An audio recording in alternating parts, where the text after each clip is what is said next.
أهلا بيكم في سلسلة مصطلحات الشركات من الألف للياء. السلسلة اللي هتفك لك كل الشفرات اللي بيسمعها ودنك في الاجتماعات واللي ساعات بتحس إنها طلاسم. هنا هنشرح كل مصطلح بأسلوب بسيط قصصي وبأمثلة حقيقية من أرض الواقع، علشان لما مديرك يقولك اعمل SWOT أناليسز أو راجع الكي بي آي ما تبصلوش بنظرة هو بيقول إيه ده. إحنا مش بس هنقولك المعنى، إحنا هنغوص فيه ونحكي لك إزاي بيطبق في الشركات والأخطاء اللي بتحصل وإزاي تتجنبها. خليك معانا لأن السلسلة دي هتخليك تتكلم لغة البيزنس بطلاقة وتكسب احترام أي حد على الترابيزة. SWOT Analysis التحليل الرباعي أسرار القوة والفرصة والخطر. ليه SWOT Analysis مهم أصلاً؟ تخيل إنك مدير شركة أو حتى صاحب مشروع صغير. أنت دلوقتي في بحر المنافسة. حوالين شركتك في موج عالي، في رياح، في سفن منافسة وفي كنوز ممكن تلاقيها لو عرفت تدور صح. لكن إزاي تحدد اتجاهك من غير بوصلة؟ الSWOT Analysis هو البوصلة دي.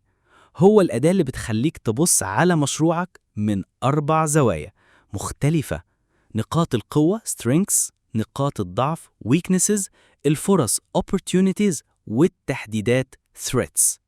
ومن اسمه هو تحليل رباعي بيجمع بين اللي جوه الشركة واللي براها، بين اللي تقدر تتحكم فيه واللي لازم تتأقلم معاه. شرح مكونات الSWOT بالتفصيل. أولاً، نقاط القوة strengths. دي هي الحاجات اللي شركتك أو فريقك مميز فيها، الأسلحة اللي تقدر تستخدمها في السوق.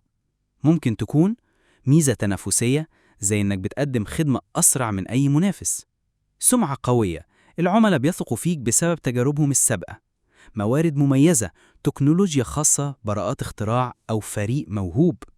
مثال واقعي: شركة أبل واحدة من أقوى الأمثلة.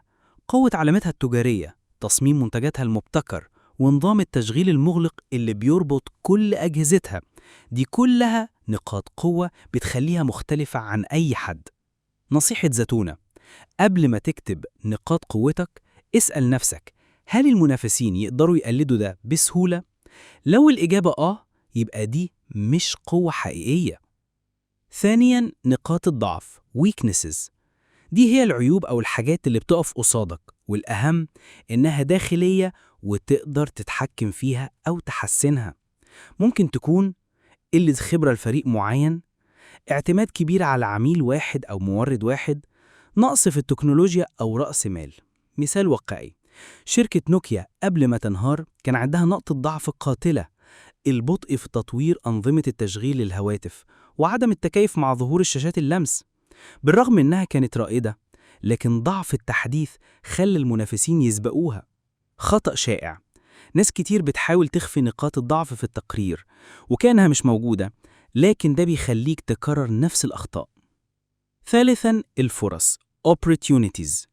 دي العوامل الخارجية الإيجابية اللي ممكن تستفيد منها لو عرفت تتحرك في الوقت الصح.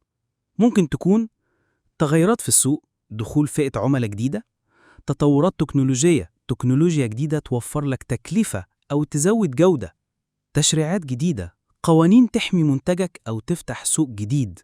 مثال واقعي: شركة نتفليكس استغلت فرصة تطور الإنترنت وزيادة سرعات البث وتحولت من تأجير DVD للبث المباشر.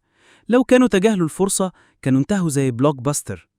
نصيحة: الفرص مش دايما بتخبط على بابك بصوت عالي، ساعات بتكون مؤشرات صغيرة لازم تلاحظها بدري. رابعاً، التهديدات threats. دي العوامل الخارجية السلبية اللي ممكن تضرك واللي غالباً مش بإيدك تغييرها، لكن لازم تضع لها خطط. ممكن تكون منافس جديد قوي في السوق، تغيرات اقتصادية زي الركود أو ارتفاع الأسعار، تغيرات في أذواق العملاء. مثال واقعي: شركة كوداك كانت مهيمنة في التصوير الفوتوغرافي، لكن التهديد الأكبر كان الكاميرات الرقمية.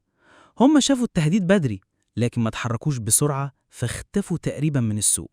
نصيحة: التعامل مع التهديدات مش معناه الخوف، معناه إنك تبقى جاهز بخطط بديلة. الفرق بين العوامل الداخلية والخارجية: داخلية تتحكم فيها، نقاط القوة زائد نقاط الضعف. خارجية تراقبها وتتأقلم معاه، الفرص زائد التهديدات. مثال مبسط: لو أنت صاحب مطعم، قوة طعم الأكل فريد، ضعف المكان صغير ومش بيستوعب زحمة. فرصة، افتتاح فرع جديد في منطقة نامية. تهديد، مطعم منافس مشهور ناوي يفتح قريب. خطوات عمل SWOT أناليسيس فعال: 1. جمع البيانات من العملاء، الموظفين، تقارير السوق. 2. عصف ذهني جماعي، اشرك الفريق لأن كل واحد شايف زاوية مختلفة. 3. ترتيب حسب الأولوية، مش كل نقطة في القائمة بنفس الأهمية. 4.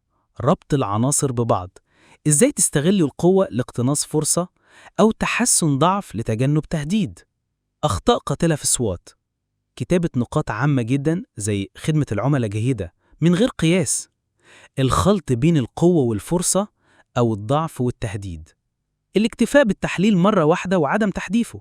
استخدامات الSWOT بعد التحليل: أولاً، التخطيط الاستراتيجي، بتحدد أولويات شركتك. 2. التسويق، تعرف إيه اللي تركز عليه في حملاتك. 3.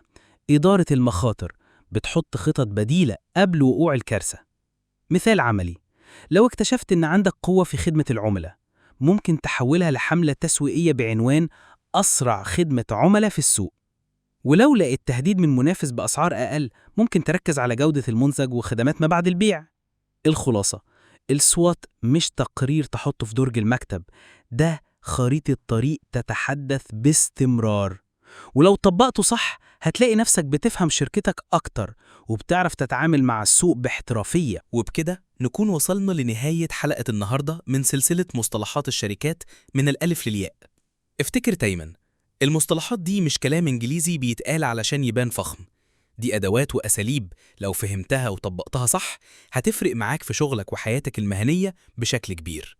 لو الحلقة دي أضافت لك حاجة، اعمل لايك واشترك في القناة وفعل الجرس علشان تتابع باقي السلسلة، واكتب لنا في التعليقات ايه أكتر مصطلح كان جديد عليك أو كنت فاهمه غلط قبل كده.